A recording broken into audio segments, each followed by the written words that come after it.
أما بعد أعوذ بالله من الشيطان الرجيم بسم الله الرحمن الرحيم إلا تنصروه فقد نصره الله إذ أخرجه الذين كفروا ثاني اثنين إذ هما في الغار إذ يقول لصاحبه لا تحزن إن الله معنا صدق اللہ العظیم۔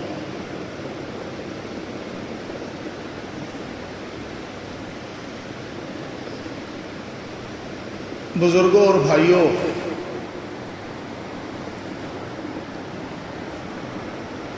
عرض یہ کر رہا تھا کہ حضور نبی کریم صلی اللہ علیہ وسلم اس کے بعد اس غار میں پہنچے۔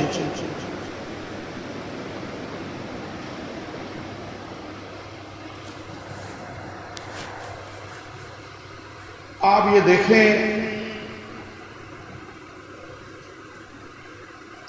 کہ تقریباً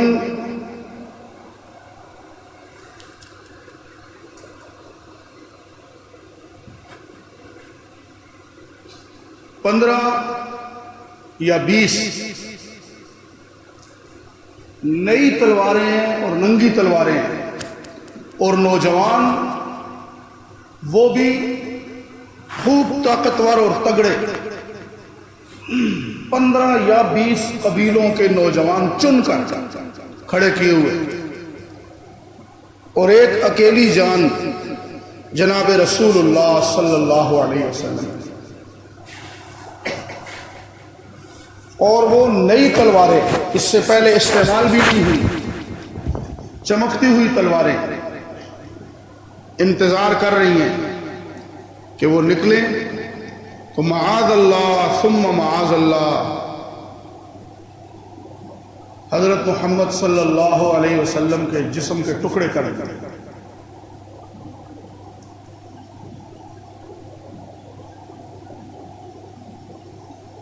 لیکن اللہ تعالیٰ کا بھی ایک نور ہے نا، وہ نور ہر سو چمکا ہے اور قیامت تک چمکے گا، وہ نور چمکا ہے اور دمکا ہے، اور وہ نور چمکے گا اور دمکے گا، اس نور کو کوئی روک نہیں سکتا۔ اور وہ نور خدا جو ہے وہ اس کفر کی حرکتوں کو دیکھتا ہے اور ہنستا ہے کہ پھونکوں سے ختم کرنا چاہتے ہو، یہ کوئی تمہارے گھر کا چراغ تو نہیں ہے، یہ کوئی تمہارے گھر کی موم بتی نہیں ہے، یہ اللہ کا پیغمبر ہے اور اللہ کا دین ہے، اور اللہ نے اس کو قیامت تک پہنچانا ہے، ہر کچے پکے گھر تک اس پیغمبر کے نام کو، اس کلمے کو پہنچانا ہے۔ فجی دنیا کا وہ ملک ہے جس میں سب سے پہلے دنیا میں سب سے پہلے فجر کی اذان ہوتی ہے تو فجی میں ہوتی ہے، اور پھر وہاں سے چلتے ہوئے آسٹریلیا جو ہے اس کے اندر، خود آسٹریلیا میں 2 گھنٹے کا فرق ہے، آسٹریلیا میں اتنا بڑا ملک ہے۔ ہمارے تو یہاں سے عرب کا اور سعودیہ کا اور فلاں فلاں جگہ کا 2 گھنٹے کا فرق ہے، آسٹریلیا خود بذات خود اتنا بڑا ملک ہے کہ اس کے اپنے ایک حصے میں اگر اذان فجر کی ہو رہی ہے تو اس کے 1.5 گھنٹے بعد جا کے طلوع فجر ہوگی، صبح صادق ہوگی، اور اس کے 15-20 منٹ بعد اذانیں شروع ہوں گی۔ خود آسٹریلیا کے ملک کا یہ حال ہے، اتنا بڑا وہ ملک ہے۔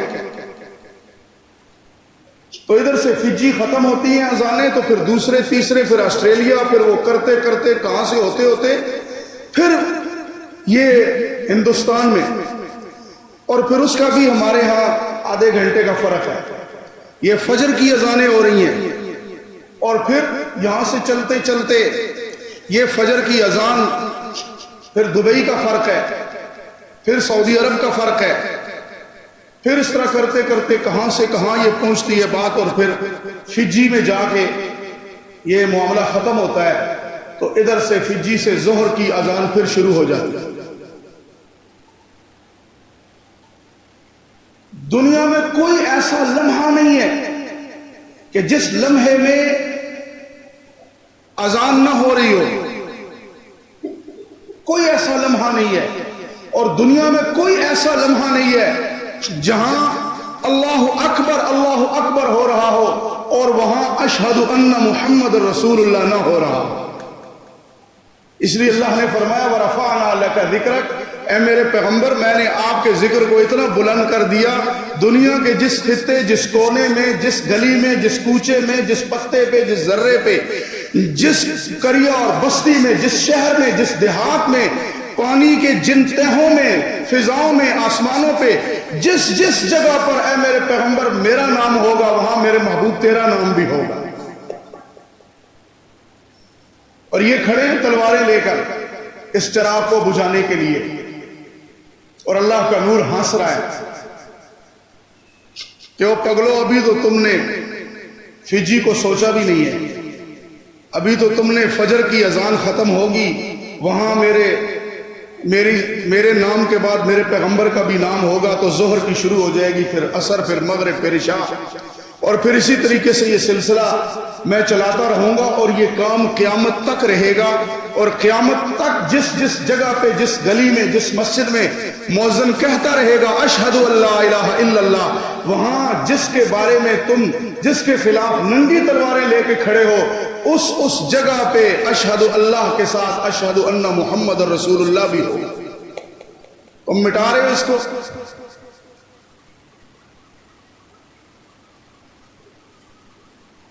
تم اس کو ختم کرنا چاہتے ہو، یہ ایسے ختم ہوگا تمہاری پھونکوں سے؟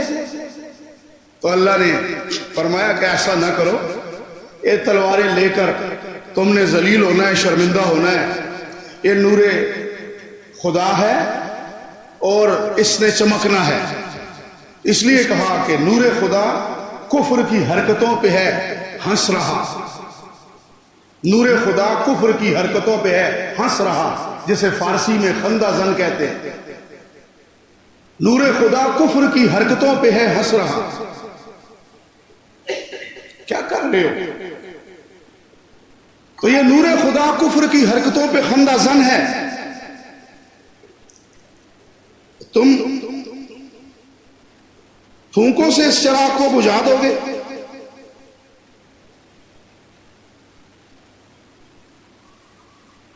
نور خدا کفر کی حرکتوں پہ ہے خندہ زن، پھونکوں سے یہ چراغ بجھایا نہ جائے۔ تو نور خدا کفر کی حرکتوں پہ ہنس رہا ہے کہ پھونکے مار مار کے یہ چراغ تم بجھا دو، ایسا ممکن ہے نہیں۔ اور یہ پھر نبی علیہ السلام یہاں سے نکلے ہیں اور ان کے سروں میں ریت ڈال کے نکلے ہیں۔ ایک نے کہا کہ کدھر کھڑے ہو؟ جی ان کے انتظار میں، نکلیں گے تو ان کو ٹکڑے کر دیں گے معاذ اللہ۔ اور اس نے کہا وہ پاگلو، وہ تو یہاں سے اپنے گھر گئے اور گھر سے ابو بکر صدیق کو لے کر وہ پتہ نہیں کہیں چلے گئے۔ تو انہوں نے جب دیکھا تو ان کے سروں پہ مٹی بھی پڑی تھی۔ یہ مٹی کس نے ڈالی؟ نبی علیہ السلام وہاں سے پڑھتے گئے وَجَعَلْنَا مِن بَيْنِ أَيْدِيهِمْ سَدًّا وَمِنْ خَلْفِهِمْ سَدًّا فَأَغْشَيْنَاهُمْ فَهُمْ لَا يُبْصِرُونَ۔ یہ ہجرت کا واقعہ ہے، میں ابھی یہ 5 منٹ کے اندر سارا آپ کو سنا سکتا ہوں۔ نبی علیہ السلام وہاں سے ابو بکر صدیق سے مشورہ کیا، یہاں آئے، یہاں سے نکلے، پھر آگے سراقہ، پھر آگے جو ہے وہ ایک اور نوجوان، پھر وہاں مکے سے پھر مدینہ میں بچیوں نے شعر پڑھے، اور پھر اس کے بعد مسجد قباء بنائی، مسجد نبی بنائی، اور یہ سارا ختم۔ لیکن یہ ہم ساری زندگی کرتے چلے آئے، یہ واقعہ سننا ہے جی ہجرت کا، یہ فلاں واقعہ سننا ہے جی، یہ فلاں واقعہ سننا ہے، ہمیں عادت پڑ گئی ہے واقعہ۔ ماں جب سے لوری سناتی تھی اس وقت سے واقعہ سنا اور ختم کیا، شروع کیا تو ختم کیا، ہمیں وہ لوری کی عادت ہے۔ اب کہتے ہیں مولوی صاحب بھی ہمیں جمعے کی جو ہے تقریر میں لوری سنائے اور ایسے ہمیں لوری دے، ہمیں تھاپی لگائے، ہمیں مزہ آتا ہے۔ اور اللہ کے بندو سمجھو ان باتوں کو، ایک ایک جگہ پہ رک رک کے سمجھو، ایک ایک قدم پہ رک رک کے سمجھو۔ کھلی آنکھیں ہیں ان کی، تلواریں پکڑی ہوئی ہیں، پیغمبر علیہ السلام بیچ میں سے گزر رہے ہیں۔ آج کا سائنسدان اور مادہ پرست وہ کہتا ہے یہ دن سورج نہیں ہوگا تو نہیں چڑھے گا، رات سورج غروب نہیں ہوگا تو نہیں آئے گی، لیکن اللہ فرماتا ہے میں بغیر سورج کے دن لا سکتا ہوں اور بغیر سورج کے جانے کے میں رات بھی لا سکتا ہوں. اور اللہ پاک نے کر کے دکھایا. کئی مرتبہ اللہ ایسے کرتا ہے. سورج کو غائب کر دیا, اندھیرا چھا گیا, دن موجود ہے. کوئی سے کہتا ہے جی گرہن ہو گیا, تو کوئی کیا کہہ رہا ہے. اللہ اپنی قدرتیں دکھاتا ہے. اب یہاں پر وہ کھڑے ہیں, دیکھ رہے ہیں, کھلی آنکھیں, بند بھی نہیں ہیں, اور نبی علیہ السلام سامنے سے گزر رہے ہیں. ابھی آنکھوں میں نظر تھی, اللہ نے ان کی آنکھوں کو بھی سلامت رکھا, لیکن اللہ پاک نے نظر کو غائب کر دیا. سامنے سے گزر گئے, پتہ چلا یہاں سے گزر کے گئے. ارے ہمارے سامنے سے گزر گئے. سامنے سے کیا گزرے, سروں میں دیکھو کیا پڑا. دیکھا تو ریت پڑی ہے, مٹی پڑی, اور تمہارے سروں میں مٹی بھی ڈال کر گئے. اور یہ سورہ یاسین کی آیت بھی پڑھتے گئے. وَجَعَلْنَا مِن بَيْنِ أَيْدِيهِمْ سَدًّا وَمِنْ خَلْفِهِمْ سَدًّا فَأَغْشَيْنَاهُمْ فَهُمْ لَا يُبْصِرُونَ. ہم نے ان کے آگے پیچھے دیواریں کھڑی کر دی, ہم نے ان کو ڈھانک دیا, پس اب وہ دیکھ نہیں سکیں گے. یہ آپ علیہ السلام پڑھتے گئے, شاہت الوجوہ پڑھتے گئے, مٹی ان کے سروں میں پھینکتے گئے اور گزرتے گئے. اللہ فرماتا ہے یہ میری قدرتیں ہیں, میں کسی سائنس کا محتاج نہیں ہوں کہ پانی کو یوں کرو تو گلاس کو الٹا کرو تو یہ ہوتا ہے, تو فلاں ہوتا ہے, تو فلاں. میں کسی چیز کا محتاج. تمہاری اپنی تھیوری ہے, تمہارے اپنے قانون ہے, تمہاری اپنی سائنس ہے. جلاؤ نہ آگ. نمرود نے جو آگ جلائی, اوپر سے پرندہ بھی اڑتا ہے تو جل کے راکھ ہو جاتا ہے. دنیا نے دیکھا اوپر فضا میں اتنی بڑی آگ تھی, جل کے راکھ ہو جاتا ہے, گر جاتا ہے. اور اللہ پاک نے حکم دیا, یا نار, اے آگ, کونی بردن, ٹھنڈی ہو جا. اسی وقت آگ میں ٹھنڈک آ گئی, یخ ٹھنڈی. فرمایا نہیں وہ ٹھنڈی نہیں, میرے پیغمبر نے آنا ہے, برف نہ بن. سلامن, بردن و سلامن, ٹھنڈی ہو لیکن سلامتی والی ہو, سکون ملے. اور کس پہ؟ علی ابراہیم, میرے پیغمبر ابراہیم پہ. یہاں سارے سائنسیں ساری کی ساری گئی, زیرو ہو گئی. اللہ کی قدرت کامل و مکمل ہو, اعلیٰ و بالا ہوگا. تو اس لیے ہم اپنی اس نظر سے سوچتے ہیں, اپنی اس بک کو کھولتے ہیں, اپنے قانون دیکھتے ہیں, اپنی لیبارٹریاں دیکھتے ہیں, ان میں یہ ہوتا ہے. اللہ فرماتے ہیں یہ کچھ بھی نہیں, سب کچھ کرنے والا میں ہوں, سب میرے اختیار میں ہے. گئے گھر سے پتہ کیا, وہ جو واقعہ سنایا, یہاں سے چلتے چلتے پہنچ گئے غار. اور یہ غار میں جب پہنچے تو اللہ پاک کی قدرت, دو بندے آ رہے ہیں, حضرت ابو بکر بھی, نبی علیہ السلام بھی. یہاں تک میں پہنچا تھا, دونوں آ رہے ہیں. آگے ایک بندے کے پاؤں کے نشان ہیں, دوسرے کے نہیں ہیں. اللہ نے ابو بکر صدیق رضی اللہ عنہ کے پاؤں کے نشان باقی رہنے دیے, اور اپنے پیغمبر حضرت محمد صلی اللہ علیہ وسلم کے نشانوں کو غائب کر دیا. لاؤ اپنے اپنے قانون اور اصول. بندے دو ہیں, ایک کے پاؤں کے نشان یہاں تک ہیں, آگے نہیں ہیں. اور بندے دو آئے تھے, اور یہاں سے ایک بندہ چلا کہاں گیا, ایک بندہ کدھر چلا گیا. دو ہی آ رہے ہیں نشان, ایک نہیں آگے, اور آگے اکیلے کے. اللہ اکبر. 3 میل چڑھائی, 3 میل کی چڑھائی. حضور نے کیا فرمایا, ابو بکر مجھے تھوڑی سی تھکاوٹ محسوس ہو رہی ہے.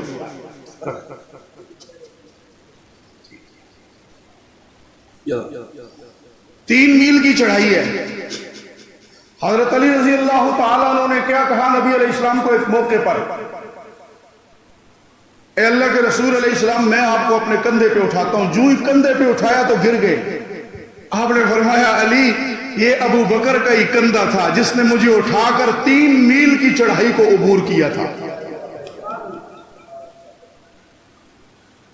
وہ ابو بکر کا ہی کندھا تھا. اور حالانکہ کوئی طاقتور اور موٹے تازے اس طرح نہیں تھے, نحیف تھے, کمزور تھے حضرت ابو بکر صدیق رضی اللہ عنہ, لیکن کندھوں پہ اٹھایا اور چڑھائی. جو لوگ گئے غار حرا میں, انہوں نے دیکھا ہے, غار سور میں انہوں نے غار سور کو دیکھا ہے کہ وہ کتنی لمبی چڑھائی ہے, لیکن اس غار سور میں حضرت ابو بکر صدیق نے کندھے پہ اٹھایا, 3 میل کی چڑھائی پہ لے گئے نبی کریم صلی اللہ علیہ وسلم کو. انہوں نے کہا ایک کے قدم ہے, دوسرے کے نہیں ہیں, اور ان کے وہم و گمان میں بھی نہیں کہ ابو بکر یہ بھی کر سکتا ہے. یہ تو ناممکن ہے یہاں سے اٹھا کے اوپر کوئی لے جائے. تو وہ کوہ سور کی پہاڑی, اور اس کے اندر غار, اور غار بھی عجیب و غریب. جب وہاں پہنچے تو حضرت ابوبکر صدیق رضی اللہ عنہ نے دیکھا نا اندر، تو انہیں کچھ نظر آیا. یہ جو بچھو اور سانپ ہوتے ہیں ان کی اپنی ایک بدبو بھی ہوتی ہے، اور وہ بڑے ماہر تھے اس وقت کے لوگ، غاروں میں جانا بیٹھنا اور پھر یہ محسوس کر لینا. نبی علیہ السلام کی اپنی زندگی کا ایک عرصہ غار حرا میں گزرا. حضرت ابوبکر صدیق رضی اللہ عنہ نے کیا اللہ کے رسول علیہ السلام مجھے کچھ محسوس ہوتا ہے کہ غار میں کوئی موذی جانور ہیں، آپ یہاں باہر ہی ٹھہریں. نبی کریم صلی اللہ علیہ وسلم کو ایک پتھر کے اوپر بٹھا دیا غار ثور کے باہر، اور خود حضرت ابوبکر صدیق اندر تشریف لے. واہ ابو بکر تیری قربانیوں پہ قربان، واہ ابو بکر تیری صدیقیت پہ بھی قربان، تیری صداقت پہ بھی قربان، تیری رفاقت پہ بھی قربان. اور اس غار کے اندر جانے نہیں دیا اللہ کے حبیب علیہ السلام کو. میں خود پہلے جاؤں گا. گئے، سارا جائزہ لیا، سکڑ کر وہاں کس طرح گئے، اور وہاں جا کے اس غار کی پہلے ثور کی صفائی کی.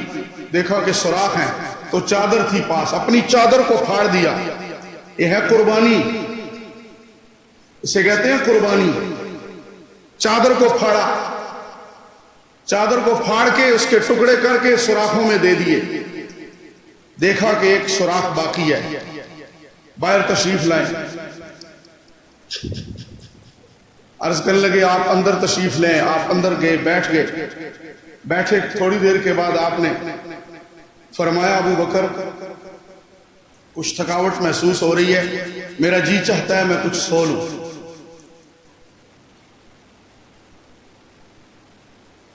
کچھ میں آرام کر لوں.